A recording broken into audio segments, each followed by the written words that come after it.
મારું નામ ડૉક્ટર અંકુર લક્ષ્મીકાંત રાવલ. હું ખંભાતમાં ડૉક્ટર અંકુર રાવલ હોસ્પિટલમાં કન્સલ્ટન્ટ ફિઝિશિયન અને ડાયાબિટોલોજીસ્ટ તરીકે છેલ્લા 32 વર્ષથી સેવા આપી રહ્યો છું. ઓએનજીસી સાથે છેલ્લા 32 વર્ષથી સંકળાયેલો છું.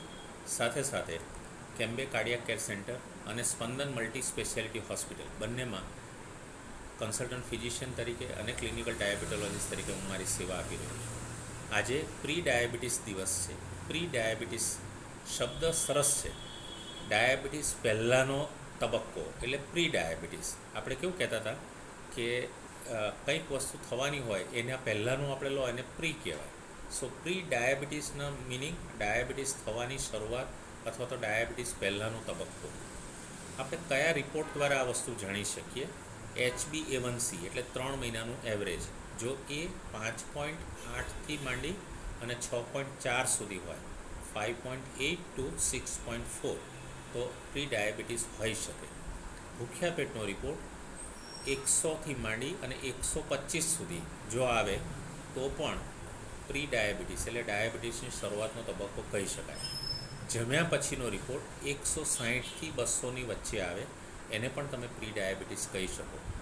પ્રી ડાયાબિટીસવાળા પેશન્ટને થાક લાગવો, સ્ફૂર્તિનો અભાવ થવો, પેટનો ભાગ ખાસ કરીને ઓબેસિટી એ વધારે હોવી, બેઠાડું જીવન, કસરતનો અભાવ, ફાસ્ટ ફૂડ અત્યારે આપણે જોઈએ તો બધા વડાપાઉં અને પીઝા, પાસ્તા, પફ આવું બધું બધા વધારે ખાતા હોય છે.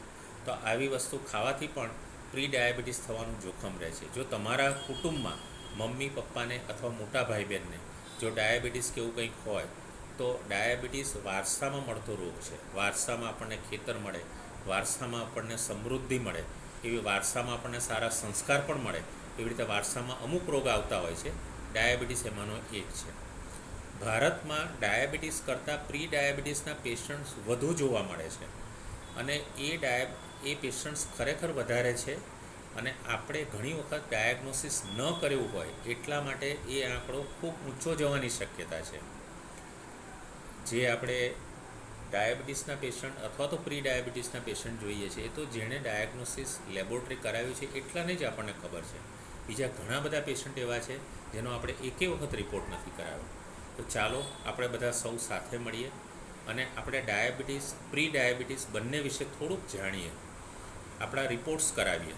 જો આપણને ફેમિલી હિસ્ટ્રી હોય, જો આપણું બેઠાડું જીવન હોય, ઓબેસિટી હોય, વજન વધારે હોય, થાક લાગતો હોય, સ્ફૂર્તિનો અભાવ હોય અને જો આપણા વેલ્યુઝ જો ફાસ્ટિંગ બ્લડ ગ્લુકોઝ અને HbA1c અને PP2BS જો બધું જ પ્રી ડાયાબિટીસ અથવા ડાયાબિટીસની રેન્જમાં આવતું હોય તો આપણા કન્સલ્ટન્ટ ડૉક્ટરને મળી અને આપણે એના માટેની અગમચેતી વાપરીએ, ખોરાકનું ધ્યાન રાખીએ, ચાલવાનું ચાલુ કરીએ, વ્યસનોથી દૂર કરી રહીએ અને સાથે જરૂર હોય એ પ્રમાણે દવા લઈએ. Thank you. પ્રણામ આપશો. નમસ્કાર.